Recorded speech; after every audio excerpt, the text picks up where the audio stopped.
चलिए, आप सभी को अपना फ्यूचर टारगेट क्लासेज में आप सभी को स्वागत है। चलिए, आज हमारे तरफ से टीचर डे की बहुत सारी शुभकामनाएं। आपसे आशा करते हैं कि सिलेक्शन जल्द से जल्द लीजिए, अपने गुरुजनों की, माता पिता को, गांव की अथी है जो उसका जो मनोबल बढ़ाइए और अपना जो मेहनत जारी रखिए। जल्द से जल्द जितना हो सके मेहनत करके जो सिलेक्शन ले, माँ बाप का क्या करे, सपना को पूरा करे, साकार करे, गुरुजनों की मान सम्मान को बढ़ाए। चलिए, इसी के साथ मिलते हैं पहले क्वेश्चन के साथ। चलिए बताइए, विद्युत चुंबक है के रूप में जो सामान्यतः जो किस धातु का उपयोग किया जाता है? लोहा को। विद्युत चुंबक बनाने के लिए किस धातु का उपयोग किया जाता है? लोहा का। विद्युत चुंबक है जो दो प्रकार के होता है। विद्युत चुंबक कितने प्रकार के? दो प्रकार के। एक होता है स्थायी चुंबक, एक होता है अस्थायी चुंबक। एक अस्थायी चुंबक, एक अस्थायी चुंबक। जिसमें अस्थायी चुंबक किसका बना होता है? इस्पात का। वही अस्थायी चुंबक नर्म लोहा का। किसका? नर्म लोहा का बना होता है। तो चुंबक कितने प्रकार के? दो प्रकार के, अस्थायी और अस्थायी। अस्थायी बना होता है नर्म लोहा का, अस्थायी चुंबक बना होता है किसका? इस्पात का बना होता है। नेक्स्ट क्वेश्चन बताइए, सबसे बड़ा है जो बच्चा पैदा करने वाला प्राणी है जो कौन सा है? नीली हेल। कौन सा? नीला हेल है जो। हाँ, नीली हेल है जो। नेक्स्ट क्वेश्चन बताइए, यशपाल राणा जो किस खेल से संबंधित खिलाड़ी है? यशपाल राणा जो किससे? शूटिंग से। किस खेल से? शूटिंग से। शूटिंग से जो कुछ है जो शब्द है जो पूछते रहता है, जैसे टारगेट शब्द किस खेल से संबंधित है? शूटिंग से। बुल आई शब्द है जो किससे संबंधित है? शूटिंग से। टारगेट और बुल आई है जो बराबर पूछते रहता है, किस खेल से संबंधित है? शूटिंग से संबंधित है। नेक्स्ट क्वेश्चन बताइए, शरीर की है जो सबसे लंबी कोशिका कौन सी है? तंत्रिका तंत्र। शरीर की सबसे लंबी कोशिका तंत्रिका तंत्र। बताइए, तंत्रिका तंत्र की कार्यात्मक एवं रचनात्मक इकाई को क्या कहते हैं? न्यूरॉन। क्या है? न्यूरॉन। उसी तरह जो किडनी की है जो रचनात्मक एवं कार्यात्मक इकाई को क्या कहते हैं? नेफ्रॉन। क्या कहते हैं? नेफ्रॉन। वही फेफड़ा के कार्यात्मक एवं रचनात्मक इकाई को क्या कहते हैं? एल्वेली कहते हैं। क्या कहते हैं? एल्वेली। मानव शरीर में सबसे लंबी भी तंत्रिका तंत्र कौन सी है? न्यूरॉन है। मानव शरीर के सबसे बड़ा अंग कौन सा है? त्वचा। मानव शरीर के सबसे बड़ा अंग त्वचा। मानव शरीर की सबसे बड़ी ग्रंथि आकृत कौन सी? आकृत।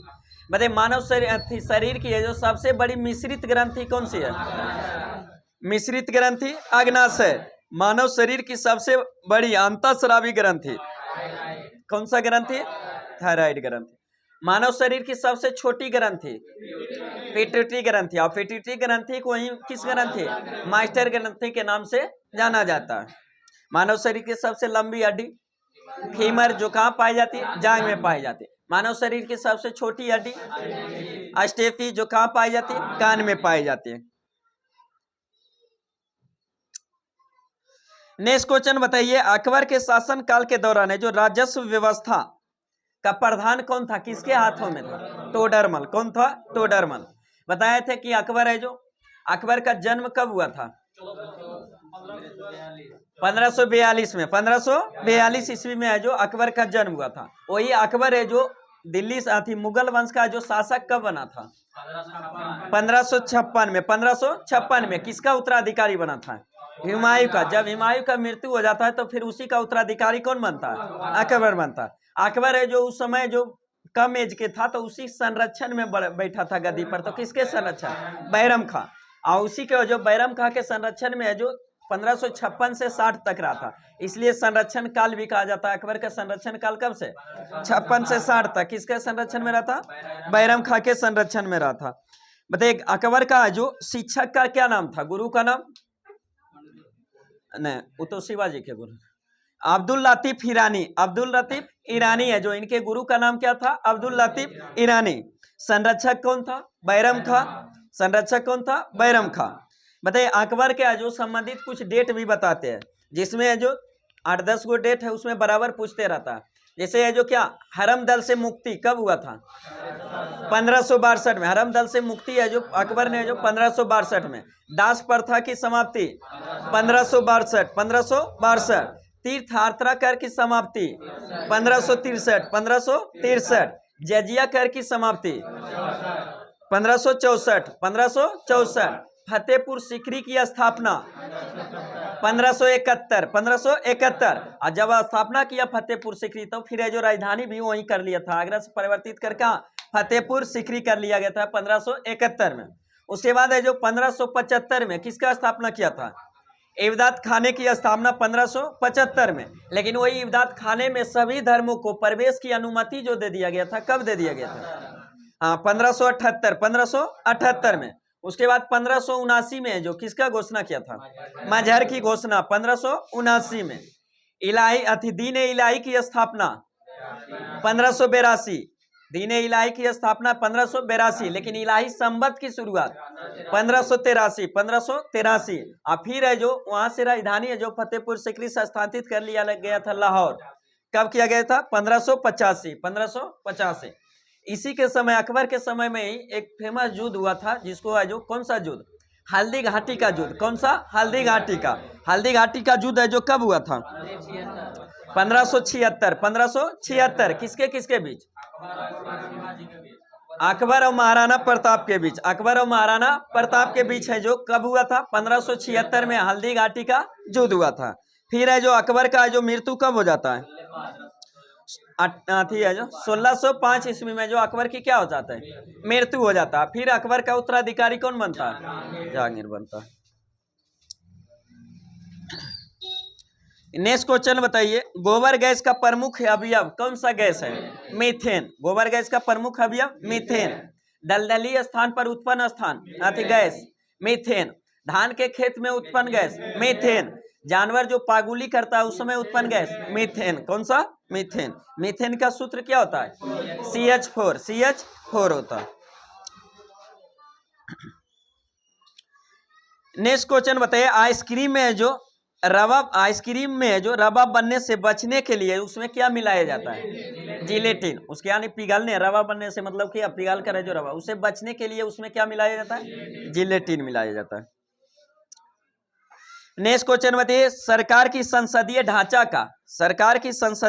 का सबसे आवश्यक लक्षण क्या है, हाँ संसद की संप्रभुता है जो संसद है जो भारतीय संसद का उल्लेख किस अनुच्छेद में, अनुच्छेद 79 में।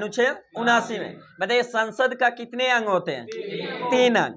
संसद का कितने अंग, 3 अंग। राज्यसभा, लोकसभा और राष्ट्रपति। लेकिन वही पूछेगा कि संसद का कितने है जो सदन होता है, 2 सदन। कितने सदन, 2 सदन, जिसमें राज्यसभा और लोकसभा। उच्च सदन किससे कहा जाता है, उच्च सदन है जो राज्यसभा को, और निम्न सदन लोकसभा को। प्रथम सदन लोकसभा को, द्वितीय सदन राज्यसभा को, प्रतिनिधि का सदन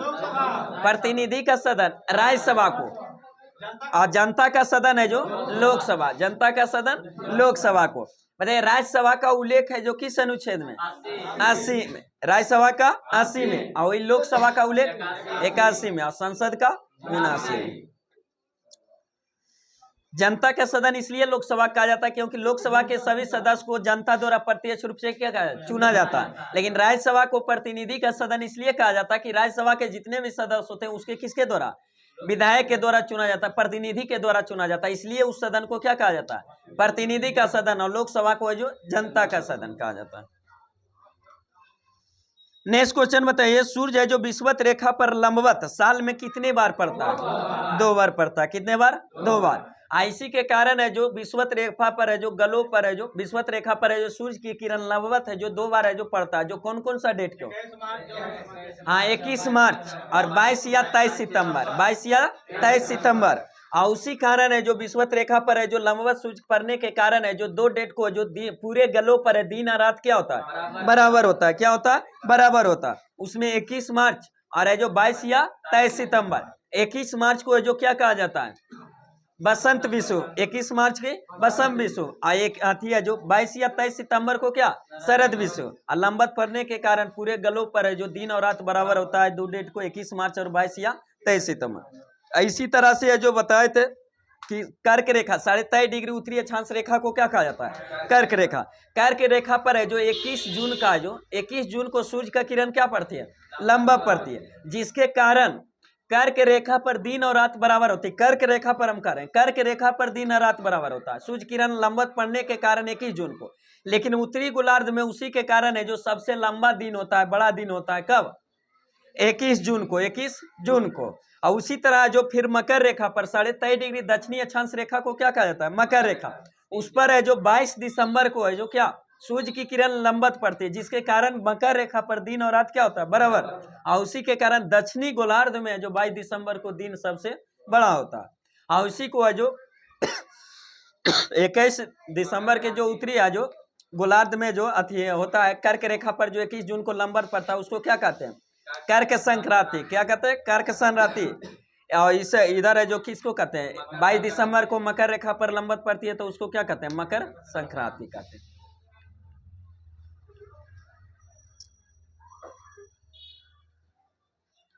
नेक्स्ट क्वेश्चन बताइए, किस तुगलक वंश के शासक कौन था जिसने जो दिल्ली से राजधानी है जो दिल्ली से देवगिरी में है जो स्थानांतरित किया था?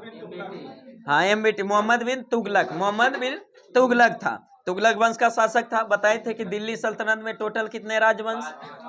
5 राजवंश। पहला जो दिल्ली सल्तनत की स्थापना जो कौन सा राजवंश पहला शासन किया था? गुलाम वंश। कौन सा? गुलाम वंश। दूसरा वंश कौन था? खिलजी वंश। तीसरा वंश तुगलक वंश। चौथा वंश सैयद वंश। और पांचवा एवं अंतिम वंश लोधी वंश, जिसमें गुलाम वंश के संस्थापक कौन था? कुतुबुद्दीन ऐबक था। गुलाम वंश के संस्थापक कुतुबुद्दीन ऐबक। खिलजी वंश के संस्थापक जलालुद्दीन खिलजी। जलालुद्दीन खिलजी। वही तुगलक वंश के संस्थापक गयासुद्दीन तुगलक। गयासुद्दीन तुगलक। उसके बाद है जो सैयद वंश के संस्थापक खिलजी खां। और लोधी वंश के संस्थापक बहलोल लोधी। कौन था? बहलोल लोधी। बताइए दिल्ली सल्तनत पर सबसे ज्यादा समय तक शासन करने वाले राजवंश कौन था? तुगलक वंश। कौन सा? तुगलक वंश। सबसे कम समय तक शासन करने वाले वंश खिलजी वंश। कौन सा? खिलजी वंश। तो उसी में जो तुगलक वंश के शासक कौन था? मोहम्मद बिन तुगलक। लेकिन सबसे जो सभी शासकों में से सबसे विद्वान था, यह जो क्या था? विद्वान था, योग है जो पुरुष था। कौन? मोहम्मद बिन तुगलक।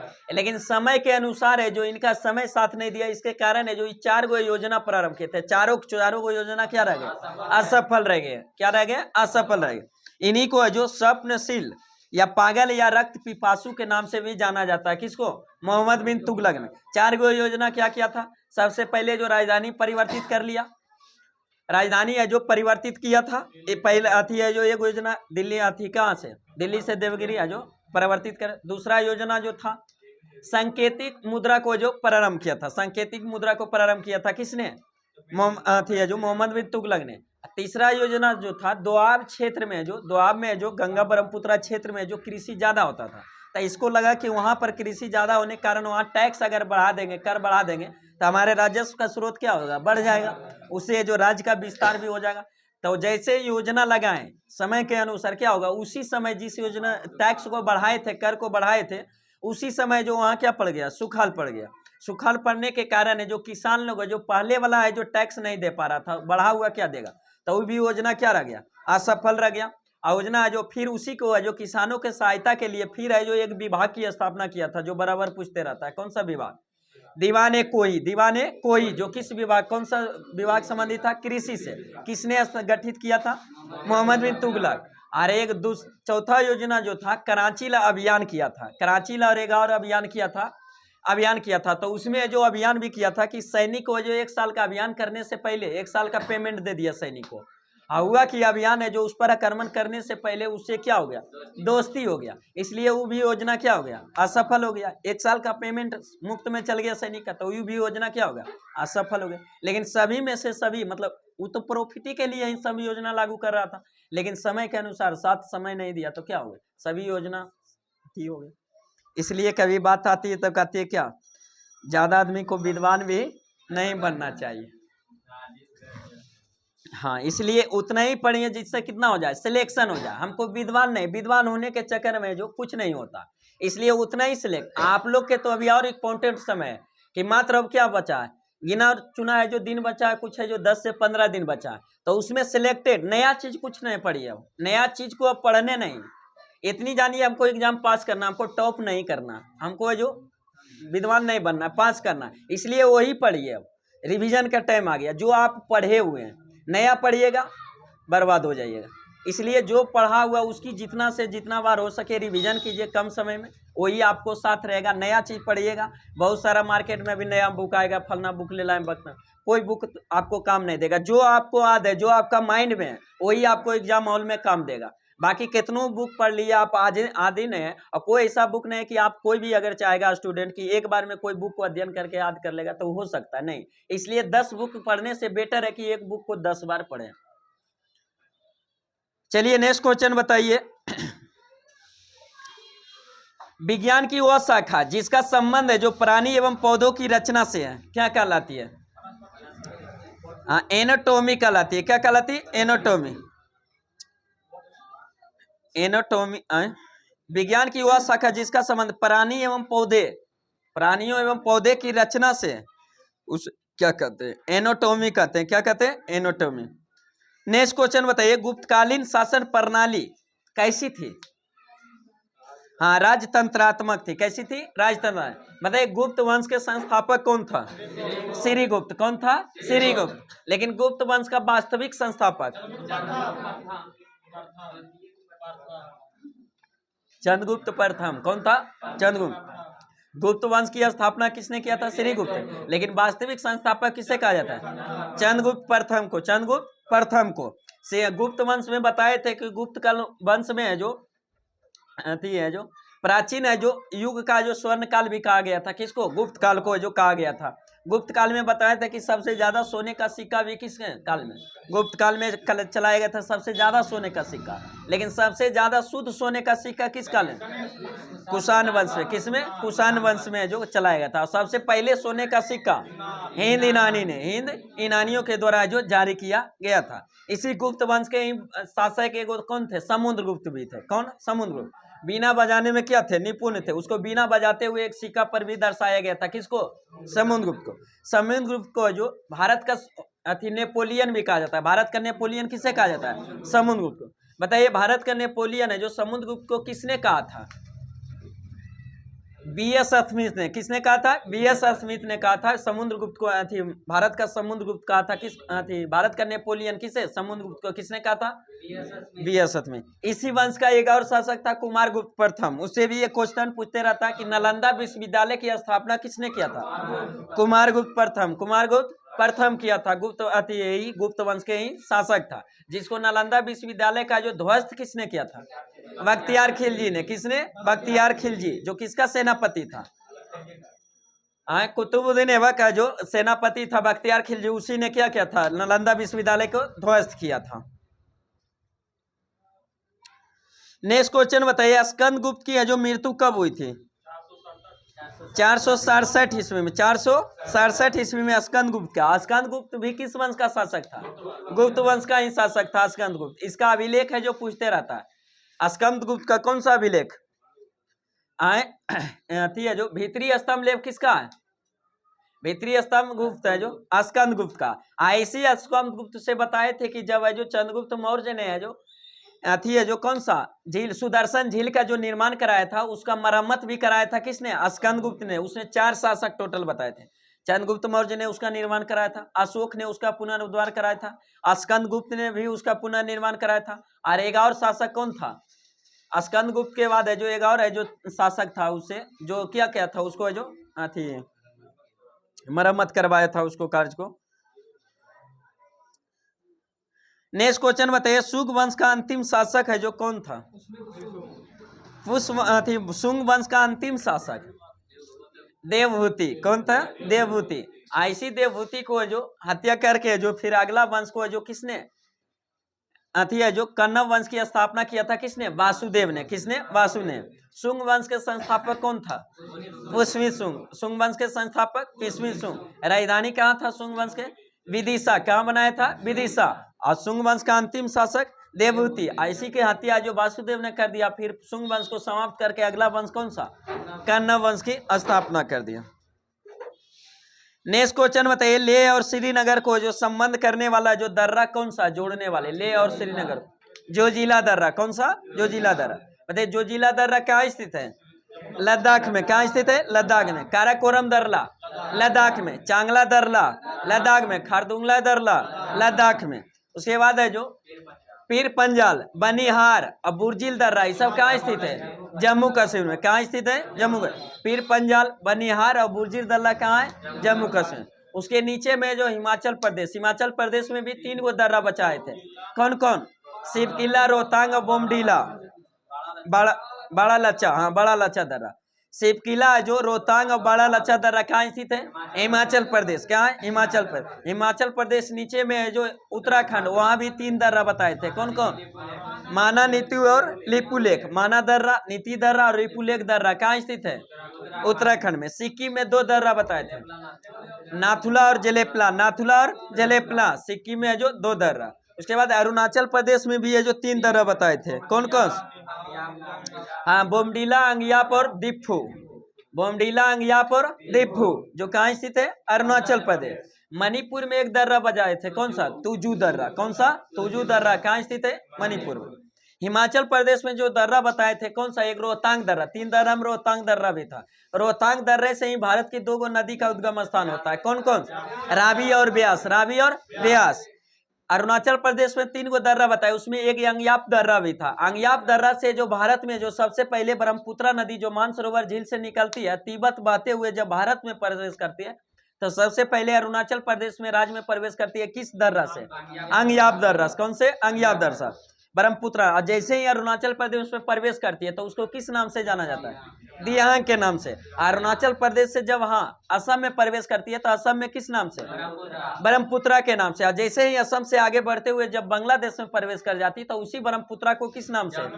जमुना के नाम से। किसके? जमुना के नाम से जाना जाता है। और तिब्बत में जब निकलती है मानसरोवर झील से, अब तिब्बत में जब आती है तो ब्रह्मपुत्र नदी को किस नाम से? सांगपो के नाम से। किस नाम से? सांगपो के नाम से जाना जाता है। नेक्स्ट क्वेश्चन बताइए, दीप जीवन संघ की स्थापना जो किसने किए थे? स्वामी विवेकानंद। किसने? स्वामी विवेकानंद। नेक्स्ट क्वेश्चन बताइए, भारतीय रेलवे में जो आमदनी का सबसे बड़ा स्रोत है जो क्या है? मालवाड़ा। क्या है? मालवाड़ा। बताइए, भारत में जो रेलवे की शुरुआत है जो कब किया गया था? 16 अप्रैल 1853 में। किसके समय में? लॉर्ड डलहौजी। लॉर्ड डलहौजी के। सर्वप्रथम कहाँ से किसके किसके बीच? मुंबई से थाने के बीच है जो कितना किलोमीटर? 34 किलोमीटर का जो प्रारंभ किया गया था सर्वप्रथम है जो 1854 ईस्वी में, 53 में। 16 अप्रैल 1853 में। रेलवे बोर्ड का जो गठन किया गया था किसके समय में? 1905 में। किसके समय में? Lord Curzon. Lord Curzon. अरे भारत में जो विद्युत रेल की शुरुआत है जो कब किया गया था? 1925 में। 1925 ईस्वी में।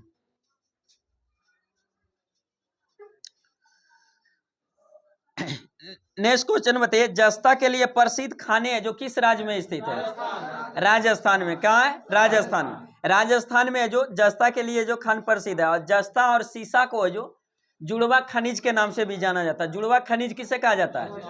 जस्ता और सीसा को। सीसा और जस्ता को जो जुड़वा खनिज कहा जाता है। बताइए, जुड़वा ग्रह है जो किन किन 2 ग्रहों को जुड़वा ग्रह? पृथ्वी और शुक्र को। पृथ्वी और शुक्र को जो जुड़वा ग्रह कहा जाता है। वही अरुण और वरुण को भी क्या कहा जाता है? जुड़वा ग्रह। जुड़वा शहर भी बताए थे, हैदराबाद और सिकंदराबाद। हैदराबाद और सिकंदराबाद को क्या जुड़वा शहर बताए थे। हाँ, उसके बाद है जो पटना दानापुर को भी जुड़वा शहर बताए थे। उसके बाद है जो क्या दिल्ली गाजियाबाद उस सब को भी क्या जुड़वा शहर के नाम से जाना। हाँ, भटका दिए तो। अब समिति भी एक बताए थे। हाँ, परकलन समिति और लोक लेखा समिति। परकलन समिति और लोक लेखा समिति। नेक्स्ट क्वेश्चन बताइए, जो चंगेज खां जो किसके शासनकाल में सिंधु नदी पर पहुंचा था? इल्तुतमिश के समय में। किसके समय में? इल्तुतमिश पहुंचा था वहां, लेकिन इस आक्रमण नहीं किया था। कारण था कि ख्वारिज्म के एगो राजा था, उसी का पीछा करते हुए, उसका नाम क्या था? जलालुद्दीन था। ख्वारिज्म का जो राजा था जलालुद्दीन का पीछा करते हुए चंगेज खां यहाँ आया था, और भागते हुए वो आ गया था कहाँ? दिल्ली सल्तनत में। और दिल्ली सल्तनत में जलालुद्दीन है जो गया था किसके पास? इल्तुतमिश के पास। उसके पास शरण मांग रहा था, लेकिन शरण देने से जो इल्तुतमिश क्या कर दिया? इनकार कर दिया। इसके कारण जब इनकार कर दिया, इस सूचना जब मिला चंगेज खां को, तो चंगेज खां की भारत पर है जो फिर आक्रमण, दिल्ली सल्तनत पर आक्रमण नहीं किया, बल्कि वहीं से फिर वापस क्या हो गया? लौट गया।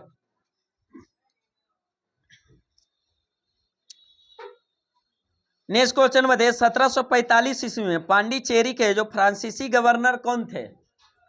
डुप्ले थे। कौन थे? डुप्ले थे। पांडिचेरी है जो किसके क्षेत्राधिकार में था? किस कंपनी? फ्रांसीसी कंपनी। किसके? फ्रांसीसी। बताइए स्वतंत्रता के बाद भी है जो पांडिचेरी पर है जो किसका अधिकार था? हाँ, फ्रांसीसी का। तो फ्रांसीसी से जो पांडिचेरी है जो कब मुक्त हुआ था? 1954 में। 1954। वही है जो गोवा पर किसका अधिकार था? पुर्तगाली का। पुर्तगाली है जो गोवा पर कब अधिकार किया था?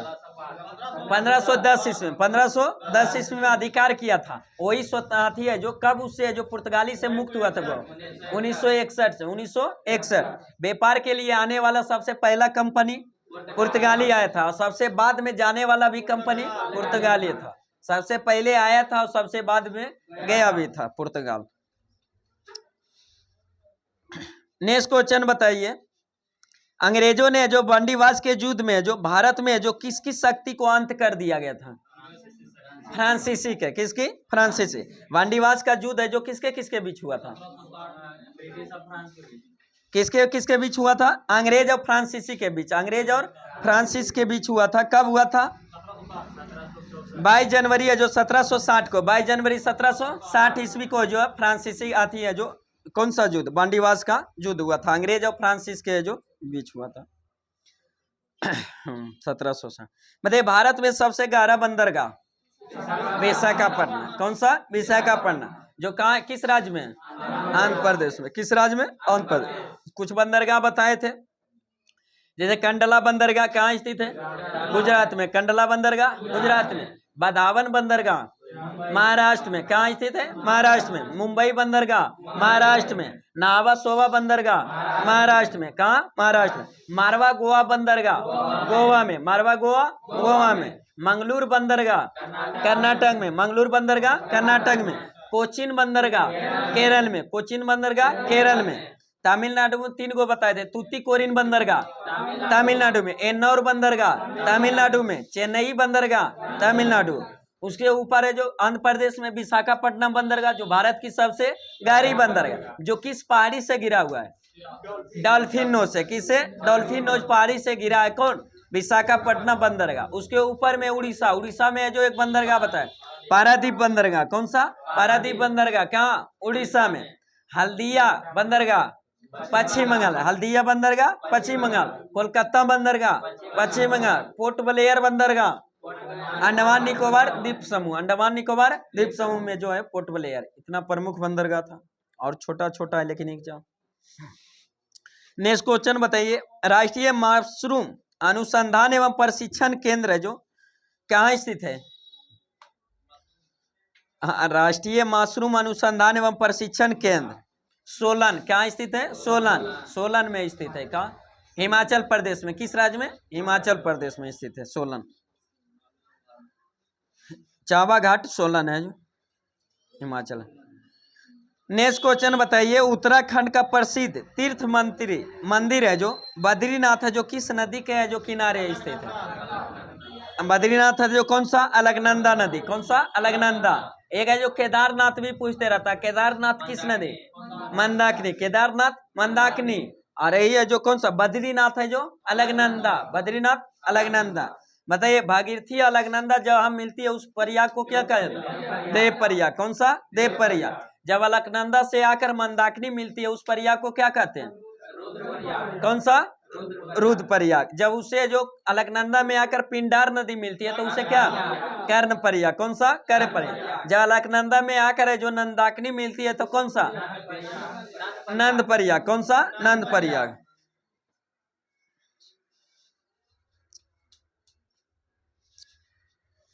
नेक्स्ट क्वेश्चन में भारत में सबसे अधिक है जो कौन सी मिट्टी पाई जाती है? जलोढ़ मिट्टी। भारत में सबसे ज्यादा है जो कौन सा मिट्टी? जलोढ़ मिट्टी। सबसे ज्यादा उपजाऊ भी मिट्टी कौन सा? जलोढ़ मिट्टी। जलोढ़ मिट्टी बताए थे इसी को जो दोमट मिट्टी के नाम से भी जाना जाता है। बताए थे कि जलोढ़ मिट्टी है जो कितने प्रकार के? 2 प्रकार के बांगर और खादर। जिसमें पुरानी जलोढ़ मिट्टी को क्या कहा जाता है? बांगर। पुरानी जलोढ़ मिट्टी को बांगर और नई जलोढ़ मिट्टी को खादर। नई जलोढ़ मिट्टी को खादर। काली मिट्टी जी भाई भारत में जो पाया जाता है, काली मिट्टी सबसे ज्यादा किस राज्य में? गुजरात में। गुजरात महाराष्ट्र में पाया जाता है। बताइए काली मिट्टी को और किस नाम से? रेगुन मिट्टी। किस मिट्टी से? रेगुन मिट्टी। या उसी कपास की खेती के लिए सबसे उपयुक्त होता है कौन सा मिट्टी? काली मिट्टी। इसलिए जो उसको काली कपासी मिट्टी के नाम से भी जाना जाता है। काली मिट्टी का जो काली रंग होता है किसके कारण? टिटेनी फेरस मैग्नेटाइट के कारण। टिटेनी फेरस मैग्नेटाइट के कारण है जो काली मिट्टी का रंग काली होता है। लाल मिट्टी का लाल रंग होता है जो लौह ऑक्साइड के कारण। किसके कारण? लौह ऑक्साइड के कारण।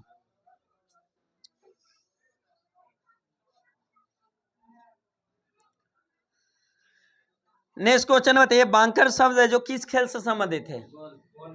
बांकर शब्द है जो पोलो से। किस खेल से? पोलो से। जो बांकर है जो बंकर है जो शब्द है जो किससे? पोलो से संबंध है। पोलो के प्रत्येक पक्ष में कितने खिलाड़ी? 4 खिलाड़ी। लेकिन वाटर पोलो में 7 खिलाड़ी। कितने खिलाड़ी? 7 खिलाड़ी। नेक्स्ट क्वेश्चन बताइए, केंद्र और राज्य में राजस्व वितरण में सबसे मुख्य भूमिका जो कौन निभाता है? केंद्र और राज्य के राजस्व वितरण में सबसे मुख्य भूमिका जो कौन सा आयोग निभाता है? वित्त आयोग। कौन सा? वित्त आयोग। वित्त आयोग का उल्लेख है जो संविधान के किस अनुच्छेद में? 280 में। किस में? 280 में वित्त आयोग का उल्लेख 280। अब वित्त विधेयक का 117। वित्त विधेयक बोलेगा तो 117। अब वित्त आयोग का 280। किस में? 280 में। नेक्स्ट क्वेश्चन बताइए, उपन्यास है जो पिंजर के रचयिता है जो कौन थे? उपन्यास है जो पिंजर के रचयिता है जो कौन थे? हाँ, पिंजर के रचयिता अमृता प्रीतम। कौन थे? अमृता प्रीतम है जो अमृता प्रीतम। कौन थे? अमृता प्रीतम। नेक्स्ट क्वेश्चन बताइए, मूल अधिकार की संकल्पना जो किस देश से ग्रहण किया गया? अमेरिका से। मूल अधिकार है जो अमेरिका से। मूल अधिकार का उल्लेख संविधान के किस भाग में? भाग 3 में। अनुच्छेद कहां से कहां तक? 12 से 35। 12 से 35। बताइए प्रारंभ में मूल अधिकार की संख्या कितनी थी? 7। लेकिन वर्तमान में मूल अधिकार की संख्या 6। 7वां एक मूल अधिकार किसको हटा दिया गया था?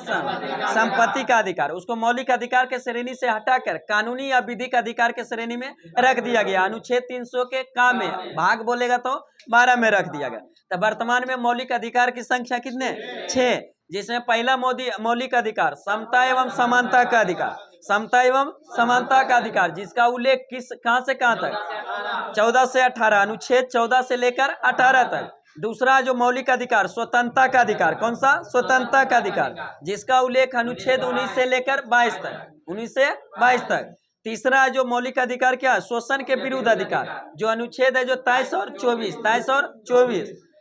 अगले जो चौथा मौलिक अधिकार कौन सा है?